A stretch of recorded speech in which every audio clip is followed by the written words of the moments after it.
Al desnudo la creamos en el 2020. Es verdad que es una pieza que yo creo que ha sido un antes y un después. Fue creada mientras estábamos en casa, incluso.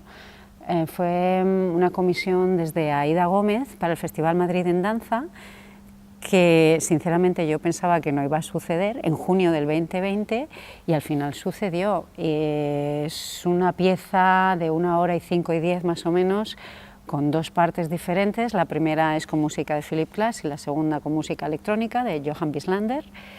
Y básicamente estamos Igor y yo, junto con Danilo Moroni también, pero estamos Igor y yo bailando durante casi todo el tiempo y mostrando quizás nuestro método de trabajo dentro de diferentes escenas que hay durante toda la pieza. Eso es Al desnudo.